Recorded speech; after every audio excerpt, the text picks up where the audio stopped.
อัปเดตล่าสุดตอนนี้ผู้ประสบภัยทั้ง4คนถูกนำตัวส่งโรงหมอเป็นที่เรียบร้อยท่ามกลางการร่วมแรงร่วมใจของมูลนิธิกู้ภัยลาวทางการและภาคเอกชนได้ช่วยเหลือกันลำเลียงอย่างเต็มกำลัง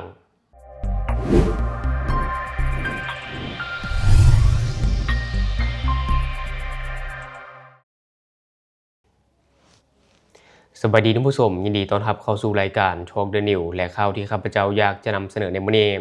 ก็ยังคงเกาะติดภารกิจช่วย7ชีวิตติดถ้ำที่เมืองลองแจงแขวงไซสมบูรณ์ซึ่งในเวลา 15:10 น.ของวันที่30 พฤษภาคม 2026ก็คือมื้อนี้หลายคนก็คงจะได้รับข่าวดีแล้วเนาะที่ว่าทีมงานกู้ภัยของประเทศไทยได้ลำเลียงผู้ประสบภัยทั้ง4คนพาศพหินส่งแคบมหาโหดออกมาได้อย่างปลอดภัยซึ่งหลายคนก็คงจะเห็นไปแล้วเป็นวิดีโอที่เบิ่งแล้วรู้สึกสะเทือนใจหลายในขณะที่ออกมาก็มีหลายคนร้องไห้ด้วยความดีใจเอิ้นว่าน้ำตาท่วมถ้ำเลยก็ว่าได้เนาะข้าพเจ้าเห็นแล้วก็อ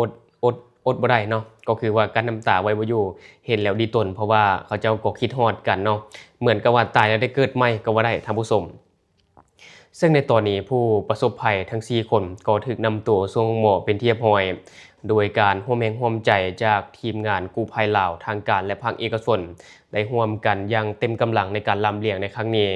ซึ่งภารกิจในครั้งนี้ก็ยังคงบ่จบง่ายท่านผู้ชมอย่างที่เฮาฮู้ๆกันอยู่ตอนนี้ยังมีผู้ประสบภัยอีก2คนที่ยังคงสูญหายอยู่ภายในถ้ำและตอนนี้ทางทีมงานกู้ภัยของประเทศไทยก็ได้ช่วยกันเร่งเนาะเร่งก็คือว่าไปเร่งดูดน้ำออกจากถ้ำแล้วก็ไปกวดสอบน้ำเข้าถ้ำมันเข้าบ่ได้เนาะเขาจะไปปิดอยู่บนหันแล้วก็จะดูดน้ำออกให้ได้ไวที่สุดเพราะว่าตอนนี้ยังบ่ฮู้ชะตากรรมว่าผู้ประสบภัยทั้ง2คนนี้เป็นอยู่แนวใดเนาะเฮายังบ่ฮู้เทื่อแต่จังได๋ก็ตามขอให้ทุกคนยังปลอดภัยอยู่เนาะเพราะตอนนี้ทีมงานเขาเจ้าก็ได้เร่งเต็มที่เลยตามการรายงานของหัวหน้าทีมกู้ภัยบอกว่า2คนนี้บ่ได้ง่ายคือ5คนที่ผ่านมามันเป็นงานสร้างเนาะท่านผู้ชมเพราะว่ามันระยะทางที่ต้องไปมันยังอีกไกลและอีกอย่างมันเป็นทรงแคบที่มันกลับตัวบ่ได้เนาะไปก็คือได้ไปเลยบ่สามารถที่จะปิ้นโตและกลับออกมาเฮ็ดบ่ได้อีกอย่างมันเป็นทรงแคบที่มีน้ำเนาะท่านผู้ชมทางว่าดูดน้ำออกหมดนี้มันก็คงจะสบายแด่จังใดก็ตามทางรายการของเราก็ขอส่งกำลังใจให้กับทีมงานกู้ภัยทุกๆคนในการปฏิบัติหน้าที่ทุกคนเห็นแล้วว่าความพยายามของทีมงานกู้ภัยและก็ภาคส่วนทุกๆคนบ่สูญเปล่าอย่างที่เราเห็นกันนี้หลายคนได้ร่วมกันสร้างปาฏิหาริย์ครั้งนี้ขึ้นมาอันนี้ถือว่าเป็นเรื่องที่น่าชื่นชมหลายเนาะท่านผู้ชมซึ่งทางรายการของเราก็ยังคงเกาะติดภารกิจนี้อย่างใกล้ชิดถ้ามีความคืบหน้าใดทางรายการของเราจะเก็บมาอัปเดตให้กับท่านผู้ชมได้ทราบตื่นและบัดนี้ทางรายการของเราจะพาท่านผู้ชมไปเบิ่งบรรยากาศสดๆจากนาถ้ำนำกัน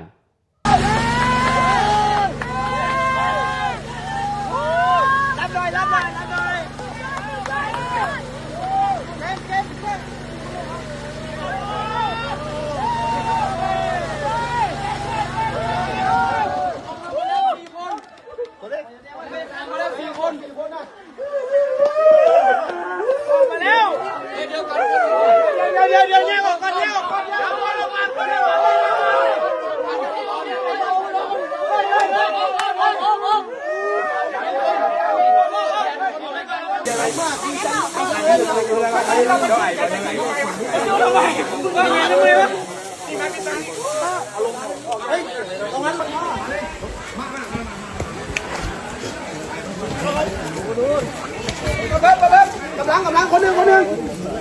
ใส่นะจะใส่น้ำมาหายไปมา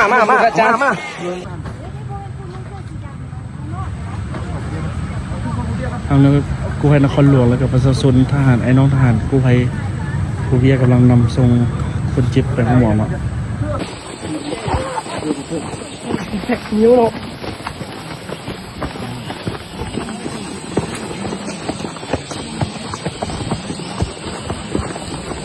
กำลังเคลื่อนง่ายขึ้นไปหมอเด้อ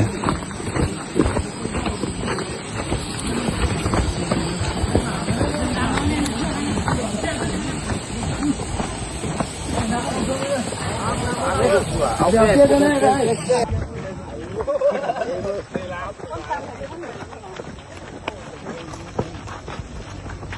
คันนี้เด้อคันนี้กับว่าง่ายก็เพิ่มเลย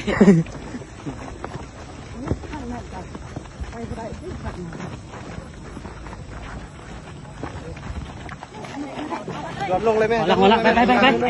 เลยไปนี่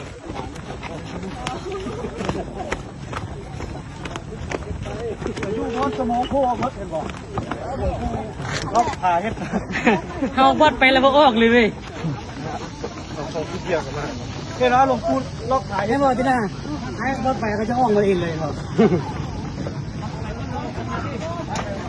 ขนาดนะอันเดิมทางกลางปิดนั่นเร็วปิดเมี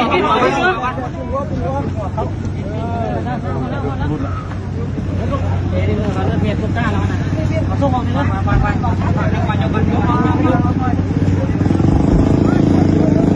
จะได้บอกอะไรทีเดียวเจอแล้วเอาลงมาทำได้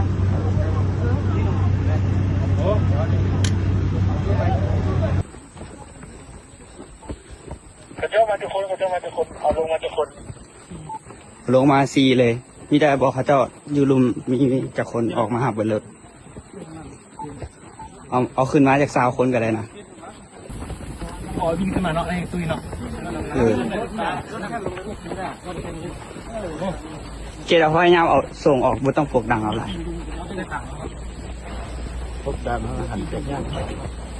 หันมาแม่ลงเลยเอาบุหรี่แซงไหมดิเลยจ่ายทางนี้เลยไม่เคยทุ่มเลยเอาไหมเดี๋ยวคือได้รักบ่ล่ะพ่อนเอา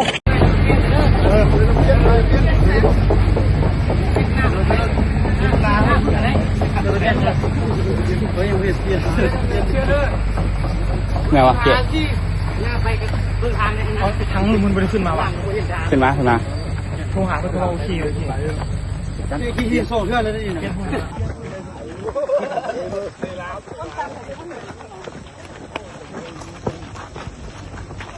นิ่มเลยเด้อง านย่อยก็เพิ่มเลย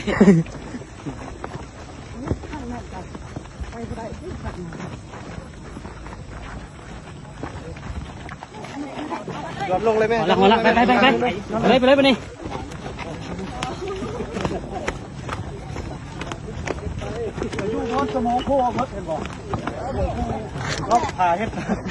เขาวัดไปแล้วก็ออกเลย เฮ้ยนะลงปูนล็อกถ่าย ใช่ป่ะที่น่าให้วัดไปเขาจะออกมาเองเลยครับขนาดนะอันเดิมทางกลางปิดนั่นเร็วปิดเม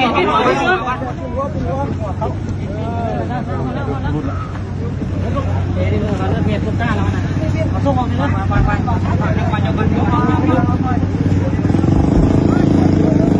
จะได้บอกอะไรทีเดียวเจอแล้ว